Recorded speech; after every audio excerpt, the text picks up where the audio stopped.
This is an exciting time in Scotland's story, and understanding our past will help us determine our future.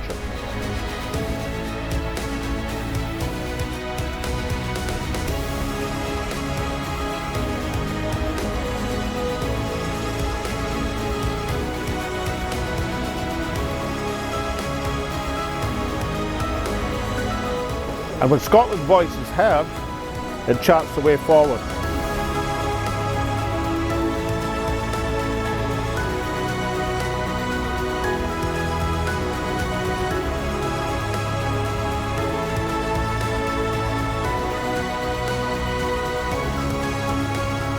This is Scotland Speaks with Salmond.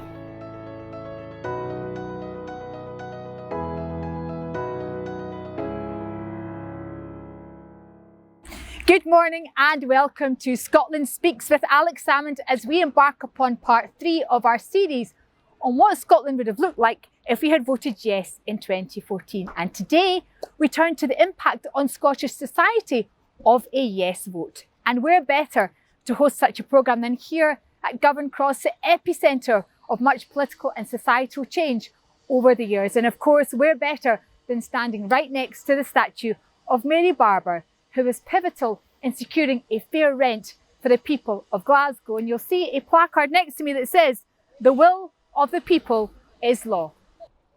And who better to speak to about the potential societal impact than Robin McAlpine?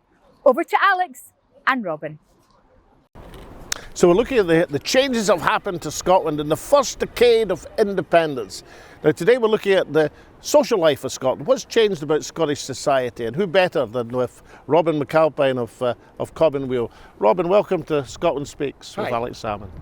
Now, the scenario is Scotland votes for independence. We'll have a settlement with the rest of the UK by the end of 2015, and it's kind of reopened because the rest of the UK votes Brexit, Scotland stays in the European Union. But that's pretty good because we've got lots of folk arguing our side. So there's a reasonably firm constitutional settlement. What we're interested in today, the new country, the new nation, the new state being set up, how would it change society in Scotland? Well, the first thing to say is that leaves you about 6 years to actually start a government and change things. And big social change tends to happen a bit slower than that in most occasions. So I think you can probably overestimate the extent to which 6 years on it's going to feel like a revolution, but there'll be a lot of things which would subtly change all by themselves. So let me give you an example. We're going to see, after independence, you're going to see less dominance by London-based media in Scotland. So the London-based media are going to be reporting on England, and they'll presumably keep offices up here, but you're going to have to see a much more devolved press, which means that we're going to get dragged about less by the preoccupations of the right-wing press. The propaganda role of the British state, every state in the world's got its propaganda role. We no longer have 3 days set aside every time a royal sneezes, and so this kind of sense that the television stops any time. So you're assuming we'll still have the royals, sneezing or not? I would have liked to have hoped not, but even if we did, we wouldn't have had that scale of British deference to the royal family. So just like a few weeks a year during Scotland Week? We'd probably switch over for the other channel just for 10 minutes of respect or something like that, but we're not going to dedicate 3 days of every television channel to royalty. There's all these sorts of little subtle changes which change society without you particularly noticing. It changes the terms of political debate. And that's one of the things that would happen no matter what happened after independence. No matter who took power, you would start to see, it's a controversial term, but you would start to see the decolonisation of the Scottish mind. And the extent to which we were being shaped by Farage politics would decline almost instantly. So it makes a lot more possible in Scotland. It opens up the possibility. The question of whether we had the courage to go for it is another question altogether. And would the BBC be SBC, or would the public broadcaster be something different? Well, let's be clear about this. I'm an unusual indie supporter. I'm a big fan of the BBC. Its current affairs output can be propagandistic, but it makes a fine documentary, the BBC, and it does a lot of good programming. So what we would have ended up with is we could have bought, like everybody else in the world, we could have bought the programming from the BBC that we wanted. So if you're a big Strictly Come Dancing fan, we just buy it like every other territory in the world. But we would take over the broadcasting of our current affairs programmes. Would have to come up to Scotland, and we'd be covering Scotland from Scotland, and we wouldn't always have to be looking over our shoulder to a Westminster. So you're in a completely different media environment, and you're in a different political debate. So nobody in Scotland would have been talking about stop the boats. Okay. From an independence position. How about rising expectations? I mean, we're here at Govan Cross, the Pearce Institute's there, the Mary Barber statues across the road. Wouldn't there be a huge pressure when people say, right, it's a new nation, we want a new deal? Yes, and I'll tell you why. There's a quote I really like by an American constitutionalist who said, Oliver Wendell Holmes, who said, "A man's mind, once stretched by a new idea, never regains its original dimensions." Now, if you've taken a leap, like going for Scottish independence, there's a psychology which says this has to be for a reason. We need to have done this for something. It can't just have been something, an itch we were wanting to scratch. We have all these tools, we better do something with them. So I actually think the early years of independence would probably, it could have caused fear and concern and worry and cautiousness, but I think it would be more likely to have said, well, here we are now, we better, here's all these new buttons we've got, we better start pressing some. But I wasn't noted for caution. Yeah, I know, but when you want to make big social change, you need a country behind you. And the question is, would an independent Scotland have said, here we are now, let's do something? Or would it have said, oh, that's enough for just now? I think it would have been the former. And I think the first measure for that might have been what we did with social security. I think Scotland had some chance that we might have bit the bullet and gone for a universal basic income as a replacement for a complex, messy British social security system, which would pay everybody a monthly wage, which was just about enough to survive on. It would replace all benefits, replace the pension, replace a bunch of tax credits, various other things. That, I think, might have been an early measure of how brave we were. Would we have replicated the UK system, or would we have pioneered something? And I think if we pioneered that, it would have been transformational, and it would have given us the courage to do the next thing. You think to say Scotland would have been relatively free of Faragist politics. But if we take the economic scenario of a big influx of English companies trying to get in the single market, Scotland booming, having the problems that an overheated economy can have, wouldn't there be a tendency for some of these attitudes to rise up, with all these English invaders coming over the border? Would people say, come on, wait a minute, what about us Indigenous Scots who actually voted for independence? So you mean how long would it take Scotland to turn into a normal country with all its own little gripes and grievances and shitey disputes with its neighbour? Probably about a year or two. You're absolutely right. But it would have been Scotland's grievances, not the south of England's grievances. It would have been things that were narking our people. I know people in my life who are anti-immigrant, who've never seen an immigrant, never met an immigrant. They don't know where the immigrants live. They've just seen it in the papers, and they're convinced they're swamping the place. That's what would have gone. So we would have stopped being British parochial, and would have started being Scottish parochial. That's a step forward. Now, you've got a theory about the psychology of Scottish sporting sides. Are you really saying that the act of independence would make things easier for the football team or the rugby team or any team in Scotland? Right, so if you're a sociologist, this is my background, you're going to discover that societies have a collective conscience. You get them. You get this sense of the stoicism of the Soviets or the gregariousness of the Italians, and there is a kind of collective attitude that we take. And the truth is, just now, I think Scotland expects to lose. We keep losing big company headquarters in Scotland. We keep losing sports matches we should win. We keep losing political challenges that we could easily have won. And I think we've got a bit of a mentality where we expect either to bottle it or that most Scottish of things, to put up a valiant fight but just fall short. And I think this comes from the colonialisation of our mind. I'm not going to get in a fight over whether Scotland's colonised or not, but our imagination is, by its nature. We are part of a bigger entity, which doesn't always follow the direction that we go. And I think that the simply slipping those bonds of looking over our shoulder to seeing what our big brother's doing all the time, I think it would take a monkey off our back. I think it would help us stop grasping at things and start to mature into a country that just does these sorts of things. So would we have won the European Championship? No, we probably wouldn't. Would we have spaced it with a goal in the last second? I'm hoping not. That's what I'm hoping, just for once. I'm not standing in a bar on my holidays, incidentally, with a lovely young Scottish couple, both red hair, that's how I knew they were Scottish, who are saying, oh, I think we've got it this time, and I'm going, oh my God, no, don't say that. We've got 2 minutes to go. They're going to score. They scored, so, and there you go. So there is a mindset which I think we need to shake in Scotland, and it's a mindset of valiant underdog. So how about some of the historic grievances? I mean, we're here in Govan, the shortage of social housing in Scotland. Would something substantial have been done on this? If there's one thing which Scotland gains from almost immediately, it's escaping the mad British housing market. So remember, the British housing market's run for London, and nowadays actually for Manchester and to some extent the home counties and various places as well. Every time Britain gets a financial crisis, they shore it up by inflating housing prices. It's the go-to for making it look like Britain isn't bankrupt. And take that away.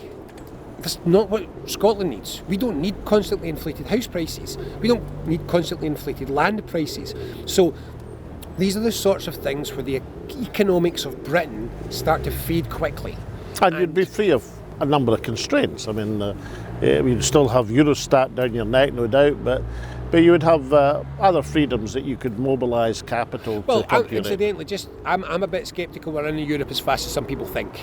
Even if we hadn't been part of Brexit and we hadn't left, I think that people probably need to get their calculators out and go and have a look at what it looks like to try to rejoin the European Union before you build your economy. Sure, in economic terms, if we hadn't been in the European Union, it would have been an EFTA, we'd have been a single market. But for my money, one of the most important economic and social things that we need to do early on is accelerate the development of Scotland, and that means a bit of protectionism for a number of years. I think we need to be insulated from excessively mobile capital. Which is why you're an EFTA man rather than a European Union man. I'm not anti-EU. I'm all for joining the EU, but I want to join the EU as a strong country on equal terms and not crawl in as a former region of the UK. And I don't think we can do that in 3 years. I think it's going to take a time to rebuild our economy. When we're mentioning housing, you mentioned land in passing. Would be an opportunity to assault another traditional grievance, well, more than a grievance, issue in Scottish society of the inequality of landholding? Well, we can take this as a social justice issue, which is usually how it's talked about, but I don't. I take it as a much more fundamental issue, which is this is one of our prime economic assets and we're using it dreadfully. We have got massive amounts of Scotland's land kept deliberately dead for the purpose of shooting wee birds. And there can't be many countries in the world where if you go back a few hundred years, then the balance of population geographically has been so fundamentally changed. Yeah, I mean, the only country in Europe who has had slower demographic growth than Scotland is Ceausescu's Romania. We lost, if Scotland over the course of the 20th century had grown at the rate of an average European country, we'd be 15 million people now. We were devastated in First World War. We were devastated by immigration between the wars. We were devastated by immigration after the Second World War. We were a net loser of population until the 1990s in Scotland, and we've never recovered from that. There are 10 million missing Scots. And the crazy thing is, the one thing we're short of is land and energy and resources to enable those people to have a good life in Scotland. Scotland needs to address what's happened to over the last century. I look at educational attainment. I mean, one of the things I discussed with Dr. Jim Walker in the first, why not double the size of higher education in Scotland? I mean, I'm personally a fan of saying that I'm quite keen for my plumber to have a history degree if he's interested. No. I don't see education as being an instrumental thing. I think you go to university to turn yourself into the person that you're going to end up being, as much as the engineer or the doctor or anything else. University is about discovering who you are as a person, and I'd love to see more people having an opportunity for that, even if they do want to become a plumber at the end of it. I mean, a plumber has no less right to understand history or the arts or culture than any of the rest of us. So education for its own sake is something that I think Scotland could have embraced as a post-independence identity. It's an identity we had. If you're going to manufacture a new country, and believe me, countries are manufactured every day of the week. Their cultures, their intentions, what they are, they don't just happen. You make them. And if you're going to make a new Scotland, you should draw from what's there. And we have had a fine tradition of education in this country. So, I never get tired of pointing out 80% of Scots were literate when fewer than 20% of English people were literate, and that's a genuine strength that we had, and I think we could have drawn on that again and become a nation of education. So if I'd been sitting with you as a First Minister, about to retire of course, with the leader of one of the great social think tanks of Scotland, and we were looking back on the 10 years, would you be rampant in your criticism, or would you say, well, on balance, we're ahead of the game? Somewhere in between the two, because the answer is that the entire history of humanity is undershooting and still doing better than you were. So that's how it is. You don't get... People think you land at utopia one morning by wanting to, and you don't. It's a process of trial and error, and you keep doing things. I have no question that 10 years down the line, I'm frustrated that we could have done more, because that's what I do. I mean, if I'm not frustrated that we should have done more, I'm not doing my job. And yet, I think that the kinds of things that happened in Scotland over the devolution years, free care for the elderly, abolition of tuition fees, banning smoking, and a number of the things that we recognise have made a change, I think those would be seen as small compared to what we did in the first 10 years of independence. And it might not be the revolution that some would imagine, but sometimes it's more powerful to gradually gain the confidence to try new things as it is to come out in a blaze of glory, do everything in one go and see your energy gone. So for me, it's about Scotland growing up, becoming the nation that we should have, and doing that by flexing our policy muscle and seeing what works, getting stuff wrong, and then realising, yeah, you know what, we did get that wrong, like everybody else, and that's okay. And we do the next thing now. And that's what I think would have changed. And what about Scotland International? I mean, who would we look to as our fellow travellers, our soulmates internationally? And would we have done what Ireland did at one stage and been looking to offer joint citizenship to all and sundry to mobilise the soft power of Scotland around the globe? And how would people in Scotland regard that? I think we could probably be looking at another way of using soft power. I'm a big fan of non-alignment. So I want to be clear what I mean by non-alignment. It's not neutrality. Non-alignment doesn't mean you don't join causes that you think are important or good or form international alliances. You just don't join clubs. So you don't ever give up your right to say, no, I don't actually agree with this. And what non-alignment does, Weal in Brazil is showing us how well it can work. It means that you can trade and have relationships with everybody, but on your terms, and you're not obliged to go out there and follow a gang just because the gang's decided they're going somewhere. It gives you a lot of leverage and a lot of leeway in the world, and it gives you a lot of ability to work with people. I think sometimes we can overestimate the importance of international networks. They are important, but we sometimes fetishise them. And I think we sometimes fetishise them because it's something we can do, and because the Scots travelled the world and we've got ancestors everywhere and a diaspora which is an asset to us. But we've kind of been talking about it for 20 years. And I was hoping to kind of be marketing the joint citizenship to people who could afford it. Right, this is a controversial position for someone coming from the left, but the next 30 years of migration is going to be a troubling time. We are going to, or let me put it another way, come the major changes of climate change, if you could choose somewhere in the world to be, Scotland's probably a top 3 or 4. We've got height, we're up. So we're the top 3 or 4 destination, not just for travel, but for climate change. I spoke to an economist in London who had sat down with a spreadsheet. We're just chatting. Sat down with a spreadsheet. And they'd done an audit of where they were going to go when the seas started to rise. And they said, lots of land, high-lying ground, lots of renewable energies, loads of calorie production, lots of agriculture, stable society, moderate climate. It's Scotland, it's New Zealand, or the bits of Siberia that are defrosting. And this is genuinely, we are in a wonderful geostrategic position. As long as the Gulf Stream stays, we are in a wonderful geostrategic position.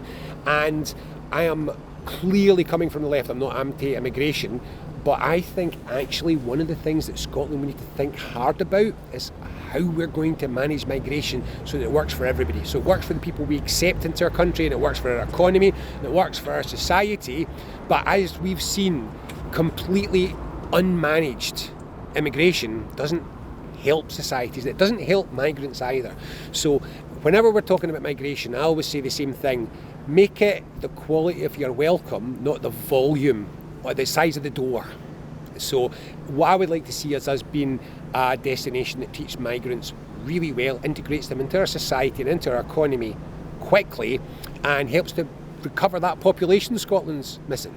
So it's a difficult issue. There's going to be a lot of migration problems. A lot of the world is increasingly difficult to inhabit. Scotland's not one of those places. So let's just say we've got quite a lot of options in terms of attracting people to Scotland.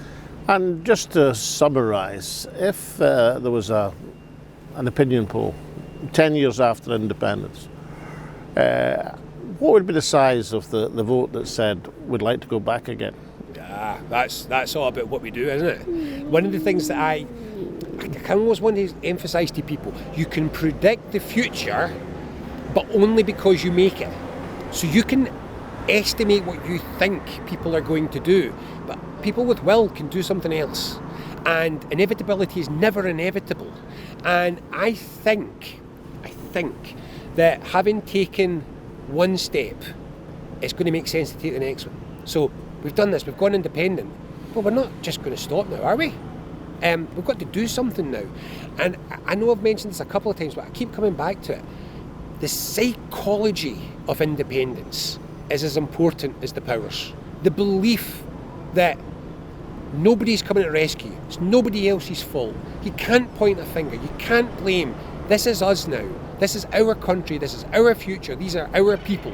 We stand or we fall by what we do, what we try to do, what we do well or what we don't do. And I can remember being in the car when my daughter, my first child, came back from the hospital. And we climbed in the car, we put her in the car, back seat at the back, we strapped her up, and then we went, oh shit! She survives because we look after her now. We are completely responsible for this person. And in about 10 seconds, we were different people. Because we had a daughter, and that's what Scotland would be. Rob McAlpine, Scottish sociologist, Scottish psychologist. Thank you for joining me in Scotland Speaks with Alex Salmond.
Water is life, but not all water is equal. Our water ionizer restructures and alkalizes water for optimum hydration and detoxification, recreating the planet's ultimate water sources, found in lightning-struck lakes and newly melted icebergs. H2 Pure Source. Change your water. Change your life.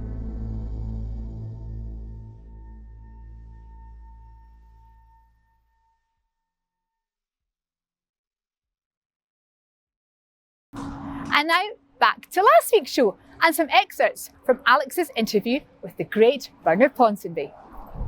And then running into the first elections for an independent Scotland, let's assume they'd have been in May 2016, would the Labour, Conservative, Liberal Democrats, would they have wanted to split from the government when they'd been effectively part of for the negotiations so as they could run independently, or would they have tried to stay within the tent for these first elections? The answer is that they would stay within the tent for the first election. I think the longer term issue is, would independence usher in a process of realignment in politics? And if there was to be a realignment in politics, where would that realignment come? Well, first of all, let's deal with the SNP. Had Scotland become independent in 1979, had the 1st of March 1979 not have been about a Scottish Assembly, but been about independence, and had the vote been yes, the SNP would have fallen apart post-independence, and it would have fallen apart because everyone in the SNP in those days used to say, we're a radical party that puts the Scottish interest first. Now, that actually doesn't mean anything in practical ideological terms. But for the last 25 years, the SNP has had ideological anchors which are broadly social democratic. Let's not get into how social democratic they are, but they are a broadly social democratic party. The Labour Party, and let's not get into how social democratic they are broadly a social democratic party. So I don't think that the SNP would fall apart. I keep reading in my newspapers that certain people within the SNP are really Tories who would go off to the Tory party in an independent Scotland, and people like Fergus Ewan and Kate Forbes are always mentioned in this regard. Utter rubbish. I think they are mainstream social democratic individuals. There might be an issue of how would Labour play things in the longer term? The second thing is that I think the Tories would be properly conservative in an independent Scotland, because in a certain sense, philosophically, they have been wrong-footed by devolution, and in terms of their opposition during the devolved years, in some respects, they've just been part of the consensus. They haven't offered anything which is distinctly centre-right. Under Fraser, would his time come in that scenario of the Conservative Party in an independent Scotland? Then surely his argument for some sort of free Scottish Conservative Party would be accepted, wouldn't it? Well, first of all, they would be independent, yes, because there wouldn't be the Conservative and Unionist Party in a UK context. But I think that it would also impose upon them the discipline of actually saying, what does a centre-right Scotland actually look like?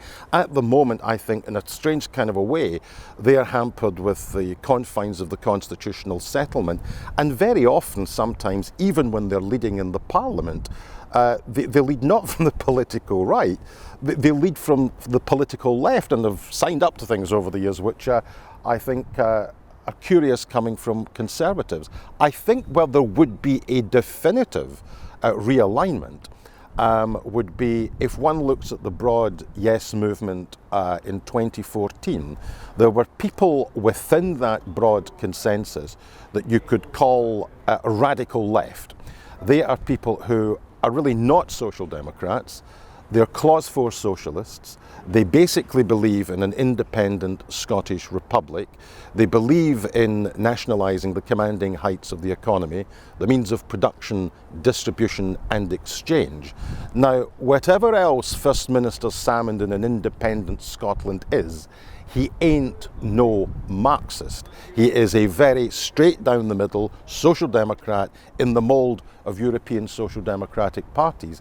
And I suspect that First Minister Salmond would come under attack pretty quickly from those whose goal is for an independent socialist republic, and therefore I think there would be some sort of coalescing around a genuinely hard left alternative, and I don't mean that in any pejorative sense. What would I have found most? And here are some of your comments on that show.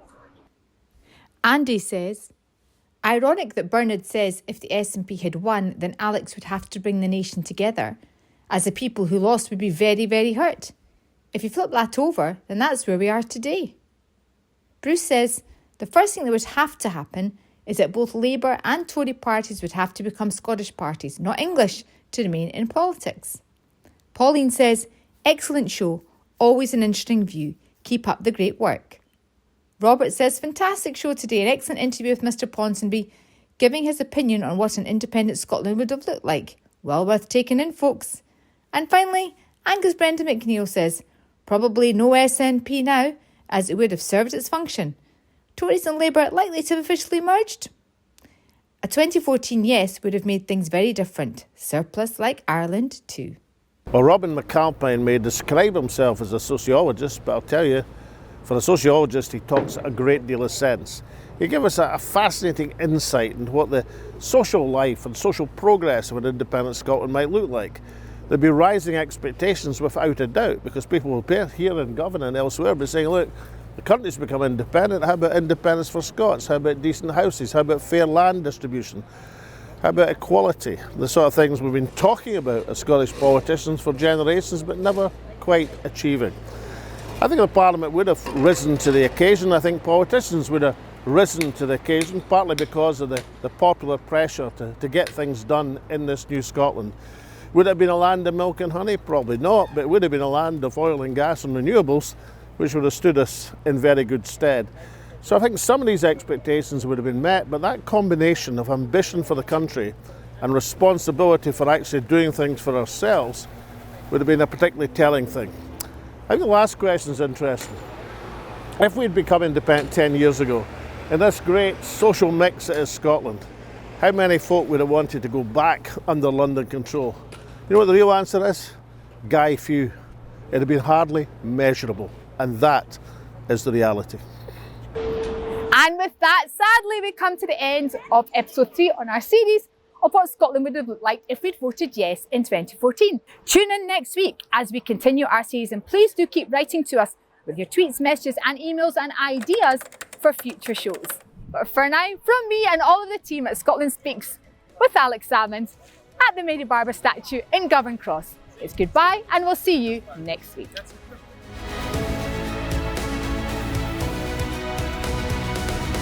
This is an exciting time in Scotland's story, and understanding our past will help us determine our future.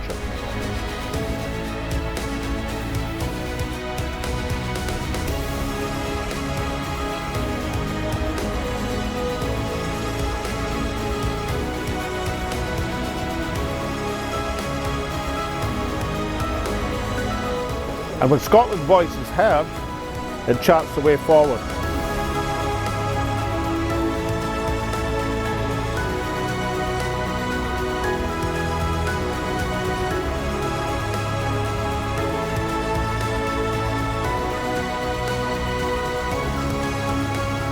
This is Scotland Speaks with Alex Salmond.